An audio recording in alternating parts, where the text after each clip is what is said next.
ధర్మపురి ఊరైతే వచ్చాము. మా శ్రీ శ్రీ లక్ష్మీ నరసింహస్వామి టెంపుల్ దగ్గరికి అయితే వచ్చాము. ఆ టెంపుల్ విజువల్స్ అనేది చూపిస్తాను.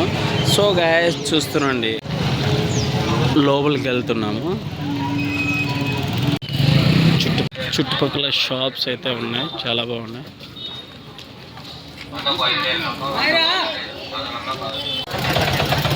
ఇక్కడైతే పాత హౌస్లు బాగా కనిపిస్తున్నాయండి. పాత హౌస్లు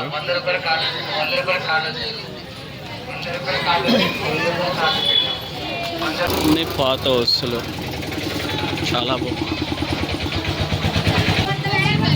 కాల భైరవుడు.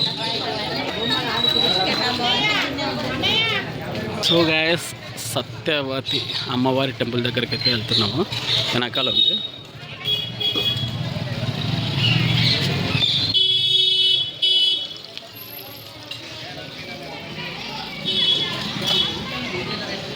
So guys Shri Lakshmi Narasimhaswamy temple entry అయ్యాక ఎంట్రన్స్లో మాత్రం చాలా హిస్టారికల్ టెంపుల్ అన్నమాట.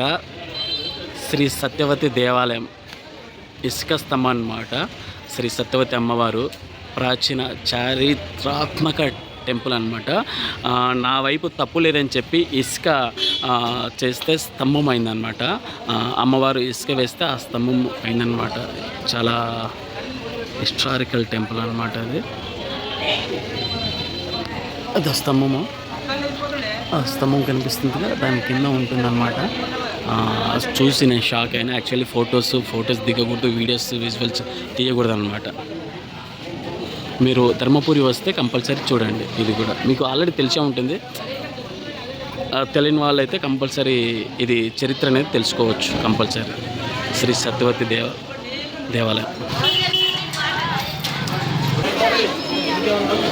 చుట్టుపక్కల షాప్స్.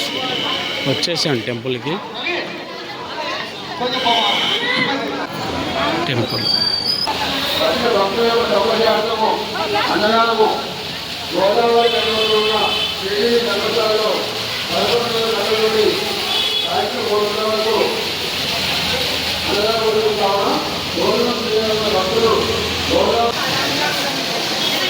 లోపలికి వెళ్తున్నాం.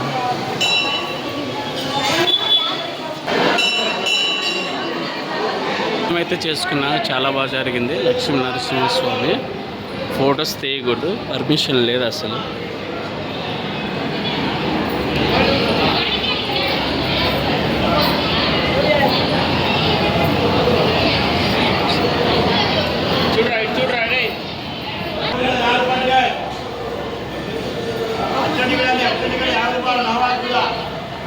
ఇంకో గంట అంటే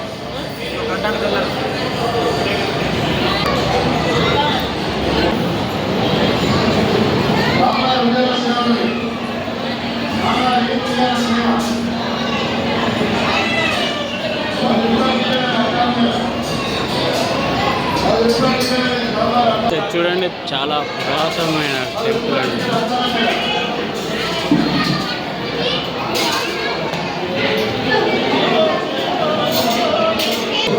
రామకృష్ణుడి కోడలకు ఎక్కువ కార్యక్రమం నిర్వహించి తిరిగి వచ్చాను. దేవాలయం ఉదయం 8 గంటలకు దర్శనాలు శ్రీ స్వామివారి నిత్య కళ్యాణ వేదిక అన్నమాట.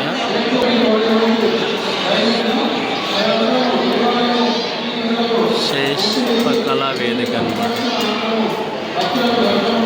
శ్రీ స్వామివారి నిత్య కళ్యాణ వేదిక.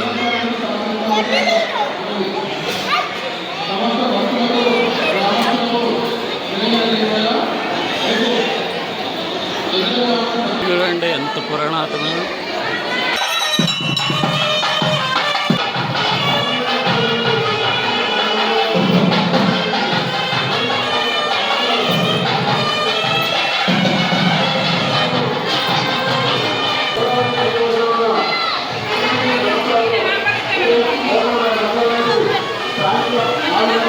సో గ్యాస్ ఇక్కడ చాటలు, అలాగే బుట్టలు చాలా బాగున్నాయి. వస్తే కలర్ తీసుకోండి, చాలా కలర్ఫుల్గా ఉన్నాయి.